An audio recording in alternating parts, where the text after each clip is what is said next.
और ये जो बदलाव है ये उनके लिए भी है जो वर्किंग है, ऑलरेडी केवीएस में वर्किंग है, और जो आप आने वाले हैं उनके लिए भी, मतलब नए रिक्रूटमेंट के लिए भी और पुराने वालों के लिए भी है। तो किन के लिए अच्छा किन के लिए बुरा, इस पर ये वीडियो है। इस वीडियो को जरा ध्यान से देखिएगा, ध्यान से समझिएगा, क्योंकि ये ना हमने जब अपनी टीम के साथ मिला तो हमने इसे ग्राफिकल उसमें दिखाने की कोशिश करी, आप इसे समझ पाए अच्छे से। तो यहाँ पर जब हमने इसको बनाया तो केवीएस का अगर आप कुछ देख के चलेंगे तो केवीएस में जो शैक्षिक भूमिकाओं के तौर पर आप देखते हैं, तो हम इस बात को लेके चलते हैं कि भाई जो पहले प्रिंसिपल साहब का जो 8 साल का अनुभव हुआ था, तो इसका 12 साल का अनुभव कर दिया गया। अगर 12 साल का अनुभव हो गया है तो इसका मतलब अगर आप केवी में जब आप थे और आप चाहते हैं कि फटाफट प्रमोशन मिले, तो वहां पर आपके प्रमोशन में क्या होगा, डिले हो गया। दूसरी तरफ अगर जो वाइस प्रिंसिपल है उनके लिए 3 साल का अनुभव आवश्यक है। पीजीटी में भी इनका जो प्रिंसिपल का वो बढ़ा दिया गया, पीजीटी जो है वो 8 साल का अनुभव, मतलब अगर आप पीजीटी से भी वाइस प्रिंसिपल जा रहे हैं उसमें भी आपके लिए क्या है, अनुभव बढ़ा दिया गया। तो एक्सपीरियंस अगर बढ़ गया है तो इसका मतलब सीधी सी बात है आपके साल बढ़ गए, और अगर साल बढ़ गए तो इसका मतलब जो पे स्केल आपको टीजीटी का मिलना था उसे पीजीटी तक जाने में समय लगेगा, जो पीजीटी से वाइस प्रिंसिपल पे जाने वहां समय लगेगा, और वाइस प्रिंसिपल से फिर आपको प्रिंसिपल तक जाने में समय लगेगा। इसके अलावा अगर आप इस चीज के साथ आगे देखेंगे तो दूसरी तरफ जो है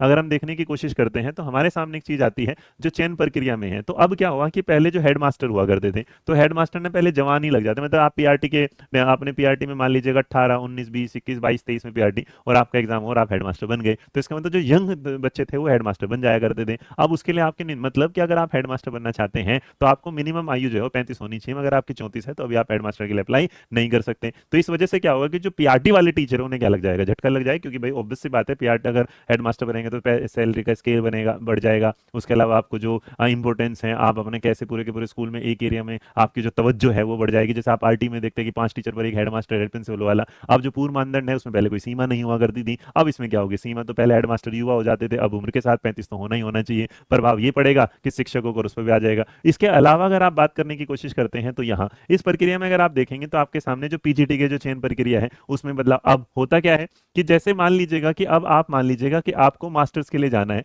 मतलब पीजीटी के लिए जाना है, तो पीजीटी पहले मान लीजिएगा किसी ने बीएससी किया हुआ था और बीएससी करने के बाद उसने यहाँ इंग्लिश कर लिया, तो उसने क्या कर रहा, उसे एमए इंग्लिश के लिए मतलब पीजीटी इंग्लिश के लिए भर सकता था। लेकिन अगर आपने इंग्लिश के लिए पीजीटी जाना है तो अब आपको यहाँ पर ये नहीं, आपको यहाँ पर क्या है बीए में भी इंग्लिश पढ़ी होनी चाहिए। तो इसका मतलब जो लोग पहले एमएस बीएससी करके एमए करते थे वो पीजीटी बन जाते थे, हिंदी वाले लैंग्वेज वाले केस में नहीं होता था। मैंने एज एग्जाम्पल आपके सामने दिया। तो इसका मतलब मान लीजिएगा आपने बीएससी साइंस किया, उसके बाद आपने क्या कर लिया, जाके हिस्ट्री कर दिया, तो आपका कॉम्बिनेशन पीजीटी हिस्ट्री का बन जाता था, बट अब वो काम खत्म हो गया। अब इसका मतलब अगर पहले क्या होगा, विज्ञान स्नातक जो एमएससी कर चुके हैं, अब अगर उन्होंने क्या कर दिया कि अगर आपने बीएससी किया है तो आप एमएससी कर रहे हैं तब तो ठीक है, लेकिन अगर आपका बदलाव हो गया तो आप पीजीटी के लिए एलिजिबल नहीं होते हैं। अब आपके सामने ये वाली बात भी आएगी दूसरी की, मान लीजिएगा कि मैं क्या था भाई, मैंने बीएससी किया हुआ था और उसके बाद मैंने ज्योग्राफी कर लिया और मैं पीजीटी ज्योग्राफी बनना चाहता तो बन नहीं सकता, क्योंकि ज्योग्राफी एज ए सब्जेक्ट मेरे पास उसमें भी होना चाहिए। तो ये एक बदलाव जो है आपके सामने देखने को मिलता है। इसके अलावा अगर देखेंगे तो इसका मतलब अब पीजीटी के लिए अगर आप पीजीटी टीचर बनना चाहते हैं तो आपके पास ग्रेजुएशन में वो सब्जेक्ट क्या है होना चाहिए, तभी आप आगे बढ़ सकते हैं।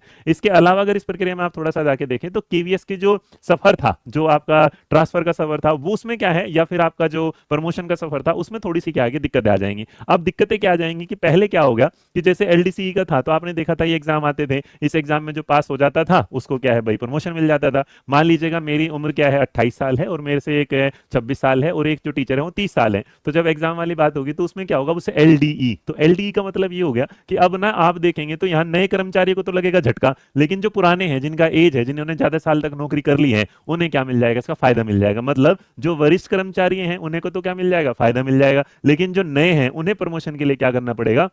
वेट करना पड़ेगा। और एलईडी में अगर आएंगे तो नए कर्मचारी एलईडी में प्रदर्शन से उस तरफ, मतलब पहले क्या होगा कि आप ऐसे देखते थे पेपर दिया और आगे बढ़ गए, लेकिन अब आपका अगर सीनियर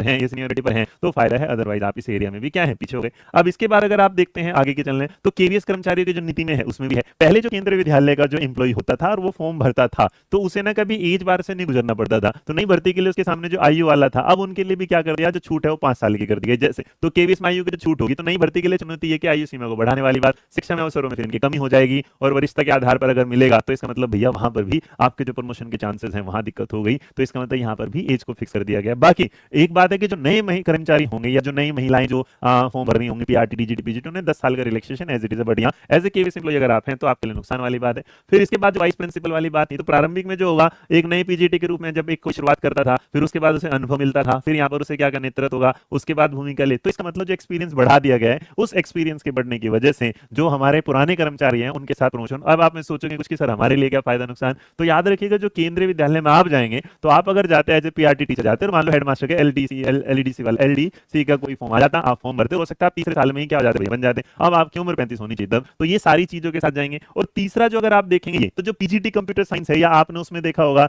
जो म्यूजिक वाले हैं उनके साथ, या आर्ट एजुकेशन वाले हैं, जहां एक चीज डाल दी गई है वो है पीजीटी के साथ साथ आपको क्या आपके पास होना चाहिए, बीएड होना चाहिए। तो बीएड नॉर्मली पहले यहाँ एलिजिबल नहीं था, अब कोई पीजीटी कंप्यूटर साइंस में जाना चाहता है उसके पास बीएड होना चाहिए। अब बीएड कैसे हो सकता है, क्योंकि हमने पहले एक वीडियो बनाई थी कंप्यूटर साइंस में, मैंने जब बनाई तो मैंने उसमें भी ये कहा था कि भाई सीधी बात तो आप इसे समझिएगा कि जब बीएड के सब्जेक्ट में आप ऐसे सब्जेक्ट ला नहीं सकते, बीएड कैसे करेंगे। अब उसके लिए अनुभव की जरूरत है, भूमिका, नई नई चीजें, तो इसका मतलब जिनके पास अब बीएड नहीं है वो सीएस का फॉर्म भी नहीं भर सकते, वो आपका आर्ट एजुकेशन का फॉर्म नहीं भर सकते, वो उसके अलावा जो म्यूजिक वाला है वहां पर उनके लिए दिक्कत आ जाती है। इसके अलावा अगर प्रमोशन आप छूट की देखेंगे तो नियमों में जो छूट आ गए हैं, प्रभाव, तो सारी चीजें ये हैं कि कुछ जो आपके प्रमोशन है उसमें क्या है, नए जो होंगे उनके लिए थोड़ी सी चीजें हो जाएंगी मुश्किल, और जो पुराने होंगे उनके लिए भी दायरे क्या है बढ़ गए हैं। तो इस नियम को समाप्त करने का निर्णय लिया गया कि भाई आप जो छूट मिलती थी वो नहीं मिलेगी, आपको जो पहले आयु सीमा कर्मचारी को दी जाती थी पूरी, उसका भी आपने कंडीशन दे दी है 5 साल की। इसके अलावा अगर आप इस चीज को देखने की कोशिश करेंगे तो यहाँ पर आपके सामने जो होगा, एक चीज और हम बता देते हैं कि मान लीजिएगा आप जो है एचएम, हेडमास्टर, पीजीटी, टीजीटी पदों के लिए जो सीट आवंटन था उसमें जो एलडीसी जो था पहले क्या हुआ करता था, 50% था कि भैया आप 50% डायरेक्ट रिक्रूटमेंट से हो जाओगे, 50% क्या होगा आपका उससे मिल जाएगा प्रमोशन से। लेकिन अब उस एरिया को घटा दिया गया है, जो चीजें पहले 50 हुआ करती थी वो अब कितनी हो जाएंगी, 33 पॉइंट हो जाएगी। इसका मतलब यहाँ पर भी जो कर्मचारी जो ऑलरेडी केवीएस में है या आप जाने वाले हैं, तो वहां पर भी आपके सामने क्वेश्चन मार्क आ जाता है कि आप अब थोड़ा सा क्या मिलेगा समय। इसके अलावा एक नई चीज जो अच्छी वाली है विशेष शिक्षकों के पदों की, तो यहाँ पर जो पद बने हैं वो अच्छा है कि आपने टीजीटी के लिए और आपने पीआरटी के लिए स्पेशल एजुकेशन के जो पद दिए हैं वो अच्छा है। इसका मतलब टीजीटी में आपका स्पेशल बीएड होना चाहिए और पीआरटी में आपका स्पेशल डिप्लोमा होना चाहिए। जहां अगर आप देखेंगे टीजीटी आपके पास 497 वैकेंसी के हिसाब से, और यहाँ अब ये एक चीज है जितनी भी पोस्ट आपके सामने आएगी, स्पेशल एजुकेशन की पोस्ट जो है वो पहली बार आपके सामने दिखा, तो इसका मतलब सारी ऑलमोस्ट फुल होंगी, तो यहाँ पर इनके लिए सबसे अच्छी चीज है ये बंदे। और इसके अलावा अगर आप देखेंगे जिस पर हम बात कर रहे थे बड़े कुछ दिनों से कि एनटीटी वाला कुछ आएगा, तो एनटीटी वाला ऐसा कुछ नहीं आया। ये मेरी तरफ से 10 स्लाइडें थी जो मैंने आपके सामने रखी हैं। कुछ सवाल अभी भी बने होंगे आपके कि वैकेंसी कितनी है, ये सारी चीजें इस पर मैं फिर अलग से बात करूँ, लेकिन अच्छे बुरे को अगर देखता जाए तो सबसे बड़ी बात यह है कि अगर आप देखेंगे तो यहाँ पर वैकेंसी आने के कागज जो है वो तो सही है, लेकिन वैकेंसी के साथ साथ जो प्रमोशन है, जो रूल्स हैं वो बदल दिए गए, जिसमें नंबर ऑफ कैंडिडेट जो होगा वो बहुत सारा निकल जाएगा। अब जिसके पास ये वो होगा कि भाई आपके पास डिग्री भी है, आप जैसे मान लीजिए कंप्यूटर साइंस का कोई बच्चा ऐसा है जिसके पास सीएस भी हो, जिसके पास बीएड भी है, तो समझ लीजिएगा उसके क्या है बल्ले बल्ले है।